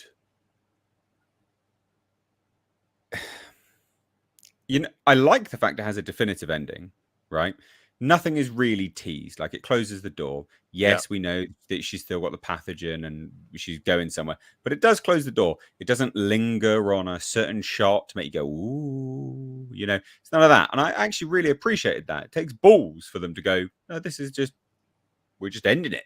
That's it. It's done. We're not going to advertise another film. It's done. So I would change the ending in the respect that, with the whole, again, not to delve into spoilers too much, but that thing, I would change that. I would just change that, But I don't know what I would change it to, because I appreciated the fact it was a closed ending. I liked that a lot. And aside from that, I would have preferred to spend more time on Jackson's Star Colony, actually, because I felt like that was an incredibly interesting place to be. 100%. Beautifully made. It's a functioning colony. We've never actually seen that properly before, and I think Fede Alvarez did such a great job of blending, of bringing to life a colony in what I would have imagined Ridley Scott probably wanted it to be, which was a cross between if he was to do it, which is similar to what Aliens did, James Cameron, but also Blade Runner. There were all those stalls, people selling stuff, market stalls, all this kind of stuff going on. And I would have liked to have spent some time on there, to be honest. That's what I would have. That's my 3 things.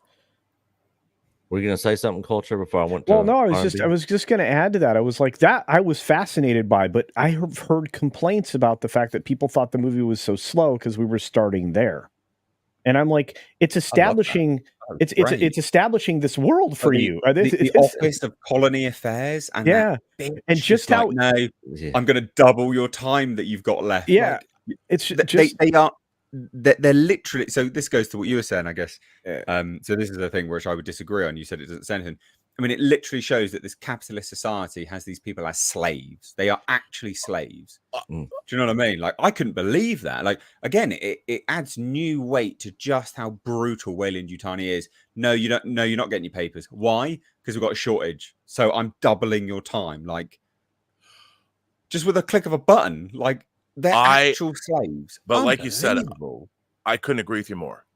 I thought that whole, to show how dehumanizing these going out and colonizing spaces, how dangerous it is. And, there's an element of the old 1981 film Outland, the Sean Connery film Outland, which was supposed to be, even though Peter Hyams made it, he always kind of said it was in that universe. But I would love to have seen, the idea that these kids are losing their parents, they've never seen the sunlight, how brutal this was. And I'll tell you something, at the end of the movie, they do the Rook character makes a big tie-in to that. Human too fragile to be out here conquering space. And they were drawing a really interesting, and I guess this is what I wanted more of in terms of the underlying ideas, like you said, how brutal Weyland-Yutani is, and how the idea that the human form is and this is something that's been running through the whole franchise, is that the fragility of human life in space, and the fact that what these xenomorphs do to the human body is so monstrous. I mean, it's so that this idea of combining humanity and the xenomorph technology, what the engineers wanted to do, and the fact that Ash says in the very first movie, you know, you admire it. I admire its purity. You know, it is a perfect life form. And all of that kind of thing. And isn't it monstrous that the demons might be more perfect than we are? That it's our fragility that gives us our humanity, and yet human beings on this particular colony are treated awfully, you know, horribly in this servitude. And I, like you said, Mr. H, I love that beginning. It happened so fast though, when she was given her 12 years or whatever, and then she just added 12 years or whatever to her. That was horrific, but it happened so fast. And then suddenly it's like, let's go see these people. It all this stuff that really could have mattered. I wouldn't have minded 10 more minutes. Really, yes, colony. How much they lost. Their parents were dying, people finding love wherever they could, you know, and this hopeless, horrible situation. I think the movie could have benefited from that, because they did tie it back in to what Weyland-Yutani was doing, because even they're sick of using human beings. They go into mines. I mean, there was even a shot where you saw a miner carrying in a canary in a bird going down into the thing, and because of these horrible diseases. And they could have, and to make that it's going to take hundreds of years to terraform these planets. And that's definitely part of the when you see Hadley's Hope and the big, I thought all that stuff, the callbacks, even the sign, the neon sign that said bar. You know, that's the kind of callback stuff that I like, because that's like your generic Weyland-Yutani. When they're building a shake and bake colony, they send these same stupid neon signs to every single colony. And I loved all that, even the way the vehicles looked, you know, and all that stuff was all callbacks. And I'm like, wow, this was great. And there was a lot of great thought. And I'll tell you something, the more I think about it, I bet the things that I didn't like as much were all studio notes. Well, so they're Ridley's notes. So this movie was much longer, and then he gave a bunch of notes, and then it got condensed down.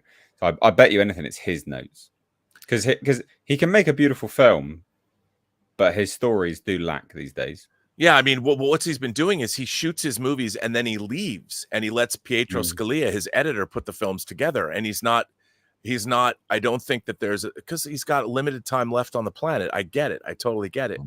But like Prometheus had, the thing that I disliked about Prometheus was just how dumb people acted, you know, once they got onto the planet. I mean, it's like you should have had, I go back and I think when I was a kid watching a movie like The Andromeda Strain that was dealing with an extraterrestrial pathogen, and you watched how careful these people were. And when it was always an accident, somebody slipped and a scalpel would cut into their suits or something.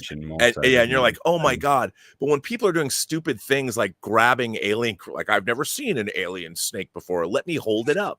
You know, and it was those moments where you're like, come on, guys, these are supposed to be the smartest people on earth. And when they did, that was the only thing that really ruined it for me, because there's a lot in Prometheus that's interesting. A lot to like. And I guess because I just expect, like the Hellraiser franchise, there's a lot going on thematically, and that Hellraiser is not a stupid movie. And dealing with, you know, Frank Cotton is such the man. He's so bored with life. He'd rather go meet Cenobites and I wonder what it feels like to get my soul torn apart, because every other sensual pleasure is lost to him, you know, and that's really interesting. It's those kinds of things that make genre movies, that elevate them. And the thing about Alien is, on one hand, it was going to be called Star Beast, and it could have been a schlocky movie. But what was interesting is you got the idea of, here are these workaday people, all very good at their jobs. You see how great the crew of the Nostromo is when they don't want to go answer this freaking SOS, but when they have to go do it, the ship is not necessarily built to land on LV-426, but they're really good at their jobs, even though they're workaday people. They're not stupid. They know what to do, and they're thrown in a situation that they're not truly equipped for because they have no idea what they're going into. But what made that movie so great is you love those people because the movie made you love them. You're watching it, they spend time with them. I mean, and you get to know who they are. And when was it Lambert who says we're 10 months out, and they're all like, oh man, you're with those people. You want them to live. And because they took the time. Yeah, I agree. Real quick, Olaf. Hey, Nate, Culture, Nick, Rob on HCast soon. Ooh, that would be great. Love to have you on HCast. You're welcome to come on. Yes, Tuesdays. Tuesdays at 3:00 Central Time, which is 1:00 your time. Thursdays at 11:00 your time, Rob. But yeah, I'm sure you guys follow each other on Twitter. I'm imagine. Yeah, I've been watching you for years. I want to follow your workout routine. He's got me on a routine. I'm actually down 22 pounds. Nice.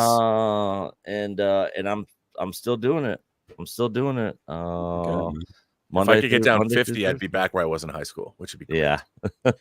Hey, I got 60 left to go. So if I could get down 50, I'd be back where I was in high school. So I'm with you, Robert. Yeah. It's really, think about it. You eat nutritiously, don't drink, no sugar, and exercise. Yeah. Yeah. I cut out my drinking during the week. But I did have 2 drinks last night, but they were small ones for Tron's thing. But yeah. Hail to the Melvor from the Game Chasers. Who sends in an alien head. Zombie box reviews, $5. What's more scary, a xenomorph for a drunk Grace Randolph? In space, no one can hear you slur your speech. Goodness, that one video, I still feel bad for her, but I understand the being compelled to drink when you're talking about something like that. Yeah. I would probably say xenomorph. Definitely more scary. I would ask you guys, are we going to get another movie after this? I mean, we're getting a new TV series. I do think so. I think so. I think the positive, like, we don't know, right? Like, if this movie does its opening box office projections, like 75, $80 million, I think the studio will see that and go, yes, like 100% yes. I mean, look, they greenlit, sequels to Prey, two movies. 2 new Predator movies. And Prey should have came out in theaters. Well, it's interesting. It couldn't. Oh, really? Yeah, there's something really interesting that the IPs in Hollywood have. So here's the thing: if a story is original, like the story of Predator it's not based on a book or anything. If a story is original, the story and the ownership of the script, the underlying script, reverts back to the author after 35 years. So I know Jim and John Thomas did sue, but they settled. Yes, and so what ends up happening is that the reason that when they were making Prey and they made the deal to make Prey, they couldn't release it theatrically. So that deal was, and I'll bet you, so there's a lot of interesting things. Like they were going to do a Die Hard 24 team up. They were going to do Jack Bauer meets John McClane. And they were going to do, but the problem was Die Hard, again, 1988, the rights, that 35-year period of time ended. And those plans were scuttled because then they have to, it costs the studio, if they want to do another Die Hard movie, millions of dollars more. They have to repurchase the rights and basically start again. And that becomes very cost prohibitive because there's one particular lawyer in Hollywood who specializes in this and goes after all of these IPs. So it's usually a money issue, but it's a bummer. And the same was true. What year did Hellraiser come out? 1987, the same year that Predator came out. So they were able to make deals and got the right back, didn't he? So yeah. And so that's kind of some of the problems that it's a business decision, unfortunately. But with Prey, I thought Prey, for what it was a very surprising. Pretty like Prey. Yeah, I thought it was really good, and it did something new, which was really interesting. And I think that's all I want. You know, I see, if you make a sequel interesting, you know, and you have filmmakers that care. I mean, my objections to Alien Romulus, I'll go see a Friday the 13th movie with no expectations. But my Alien to me is the pinnacle of sci-fi horror. You know, you're looking at Alien is the 2001 of sci-fi horror. It does not get better.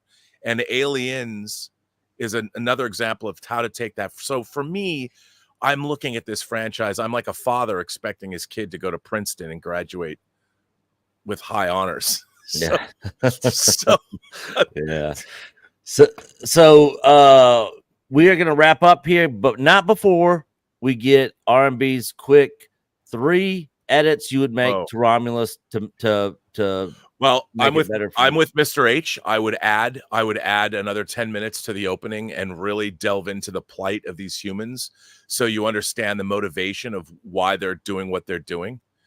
I would then tie in that experience to the end of the film, because they do say in the movie human beings aren't cut out for this, and it becomes they're willing to sacrifice human life for profit, essentially. And that's been a running commentary through the whole Alien franchise. I would like to have seen that hit home, and I would eliminate any reference other than things like seeing the bar, or I did like seeing the dodo bird going into the water. Anything that isn't overt, any line of dialogue that we'd heard before in an Alien movie, cut it out. Because what that does is it's a fourth wall breaking thing. It's like, you can't say, get away from her, you bitch. And now if you watch it in tandem, in the proper order in terms of the timeline, when you get to Ripley saying it in Aliens, which is one of the most show-stopping, crowd-pleasing moments in any genre film, you've already heard it before. And it's not delivered with the bravado. So I would get rid of that. I would get rid of those references. I prefer the term artificial person. You don't get to say that. That's not your line. Take that out of there. Somebody else wrote that. Is that writer going to get credit for these lines in this movie? No. Or, work for like you said, the 5 points of dialogue, I think I'm with you there. Yeah. All right, guys. That is going to wrap it up. I know Mr. H has got to go as well, and I hope I didn't make you guys hate me. I'm sorry. No, you're brilliant. Yeah, like I said, I wanted to get you on here to get a different perspective. Because I think that's good. And I think all of us here would agree that everybody should go out and see this movie. Definitely. 100%. Yeah. Like 100%. So, I and that's even recognizing the fact that some people will absolutely hate it. But I think that's the nature of the Alien franchise. They are divisive. Go watch it and make your own mind up. Yep, 100%. Culture Casino, where can everybody find you? What do you got going on? I'm the easiest person to find. You just go to Culture Casino anywhere, and that's where I am. So check that out. You can also find me on That Game Place, and twice a week I'm on this guy's show, the H-Cast. And so yeah, I'm always hanging out with Comics Division. Basically, I don't sleep anymore. So that's kind of, I retired so I could not sleep. Also, yeah. Mr. H, for anybody who's been living under a rock, what do you got going on? What do you got coming up? So I've only done it. So yeah, you can find me at Missed H Reviews on YouTube and Twitter and Instagram. I've just done a non-spoiler review for now. I think tomorrow I'll probably do a full spoiler review, sit down discussion type deal for Alien Romulus. So yeah, stay tuned for that. Yeah, just kind of get into talk about some of the Easter eggs and stuff like that. I mean, obviously you've got some of it here, but watch that tomorrow if you like. That's it really. We've got to do a chill stream on Sunday, and I do a podcast twice a week with these two fine chaps above here and here. And you are more than invited at some point, Rob. 100%. It'd be good to have you on. So yeah, that's what I do. Yeah. And then Mr. Robert Meyer Burnett himself, who has actually had a whole lot going on. If you guys see this Variety article here, you know, he's been doing a lot. He's been doing a lot. He hasn't just been sitting around on his ass or anything. Yeah. Well, thank you for that. Thanks for bringing. Yeah. So I still am on YouTube all the time. At the Burnett Work.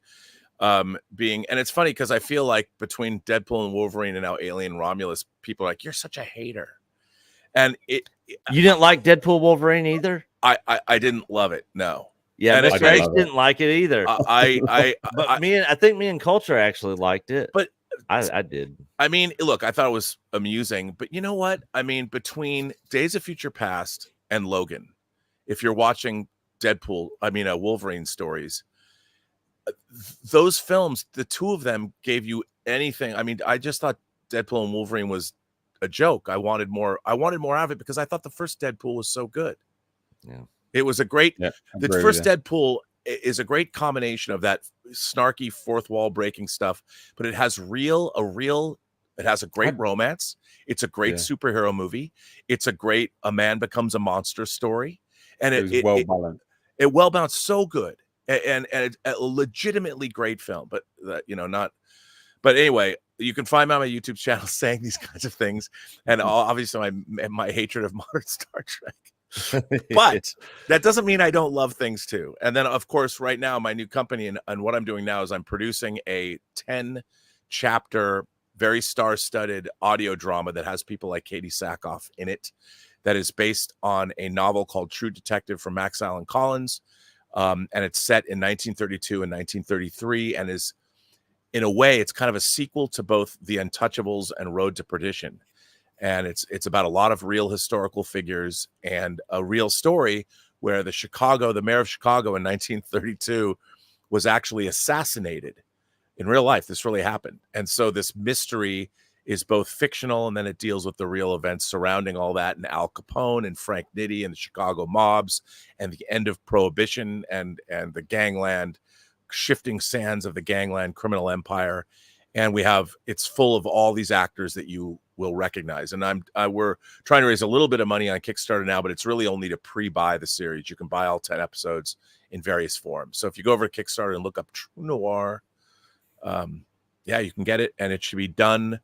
I was editing it this morning. That's all I'm doing now in my life is editing this show, but it should be done and ready to go between probably around the middle of October, all 10 episodes.